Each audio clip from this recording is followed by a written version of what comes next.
আচ্ছা my dear friends, আমি বহুদিন পরে আমি আবার ইউটিউব চ্যানেলে এসেছি। মানুষের জীবনে উত্থান পতন আছে, মানুষ সুখ দুঃখের সাথী, চক্রবৎ পরিবর্তনতে দুঃখানিচ সুখানিচ, এটা আমরা সবাই জানি। সেই মোতাবেক পৃথিবী যেমন সবসময় অনবরত ঘুরছে, তেমনি মানুষের জীবনটাও এভাবে অনবরত ঘুরছে, কখনো দুঃখ কখনো সুখ থাকে। যখন যার যেটা করে তখন সেটা নিয়ে মানুষ চলতে হয়। তাই জন্য আমরা এতদিন, আমি আজকে 5 মাস আমি আমার মোবাইল বা ইউটিউবের সামনে আমি আসিনি, কারণ হঠাৎ করে আমার পরিবারের, আমার নিজের স্বামী 18 মে জ্যৈষ্ঠ মাসের 4 তারিখ আমার স্বামী মারা যায়। তো মাই ডিয়ার ফ্রেন্ডস, আমি ইউটিউবে আসতে পারিনি, কিন্তু আমার ইউটিউব চলছিল। কীভাবে চলছিল? আমার নাতিদের সহায়তায়। আমার নাতিরা সবসময় ইউটিউবে ছোট্ট শর্ট ভিডিও দিয়ে হলেও আমার ইউটিউবটা জাগ্রত রেখেছে, না হলে আমার ইউটিউবও কোথায় হারিয়ে যেত। হঠাৎ আমার স্বামীর অকাল মৃত্যু আমি কিছুতেই মেনে নিতে পারিনি, তাই জন্য এতদিন আমি ইউটিউবে আসিনি।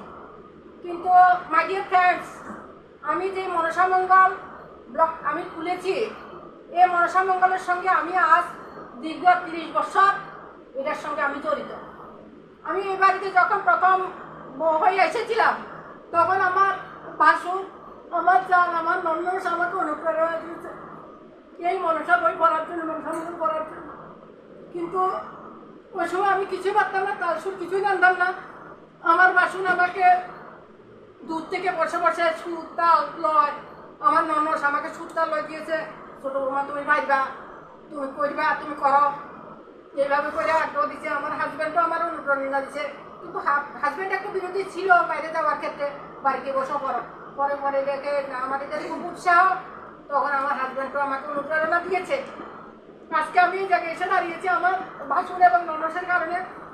আর আমার জাল, আর আমার পথের সাথী একজন মহিলা আছে, মিলন দেবনাথ। আমরা ছোট সময় থেকে আমরা সইয়ের মতো, সে মিলন দেবনাথ আমার সাথী। মিলন দেবনাথের সঙ্গে আমার বিয়ের আগে আমরা দুজন একসঙ্গে ছিলাম। বিয়ের কোনো ভগবানের এমন চক্র, আমরা পাশাপাশি আছি এখনো পর্যন্ত। মিলন দেবনাথের সুখে আমি সুখী, মিলন দেবনাথের দুঃখে আমি দুঃখী, এইভাবে করে আমরা আছি। তাই জন্য মাই ডিয়ার ফ্রেন্ডস, এতদিন আমি আসিনি। কিন্তু আমার এই মনসামঙ্গল যদি হারিয়ে যায়, ওই যেটা নষ্ট হয়ে যায়, স্বামী হারিয়ে গেছে ঠিক আছে, স্বামীকে আর পাবো না, আমি ভেবেছিলাম আর বই করবো না।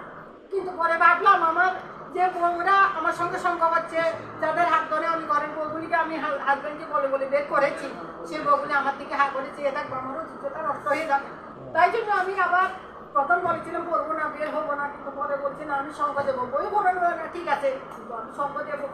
চলো, সরকার থেকে নিমন্ত্রণ আসে, তখন নিমন্ত্রণ আসে, সবাই যাই। মাস শেষ, শ্রাবণ মাস চলে গেছে, ভাদ্র মাসও চলে গেছে, মাস শেষ।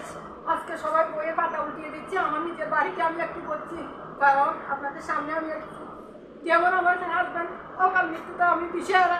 তাই জন্য আমার মনসা বইটার দিকে চেয়েই অনেকটা নিজের চোখটা বোঝার চেষ্টা করি, হাসিতে খুশিতে নিজেকে ভরিয়ে রাখি, চাপা দিয়ে রাখে ভাতও দিই। স্বামীর অকাল মৃত্যু আমি কোনোদিন মেনে নিতে পারবো না, পারিনি।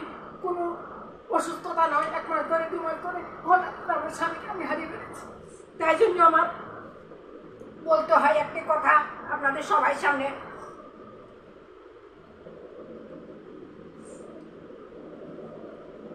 এই কথাটা না বলে আর পারছি না। আসবে আসবে বলে গ্রাম শিরিষের তীরে, হাজার লোকের ভিড়ে খুঁজে বেড়াই উড়ে, হঠাৎ বেদনা ভরা চোখে ভেবে বলি ওকে করে, চলে গেছে জীবনের তোলে, আসবে না আর ফিরে। কান্নার হাহাকার দিয়ে গেছে, করে গেছে অন্ধকার, নিয়ে গেল সাকার সিঁদুর, রেখে গেল অন্ধকার এক চিমটি সিঁদুর। এত বিধি আর নিয়মের ঘিরে, কেউ কি কখনো বলতে পারো শুধু নারীরাই কেন করে? গেল গেল গেল, শুধু গেল রে আমার। এই কথাগুলো না বলে আর আমি পাচ্ছি না।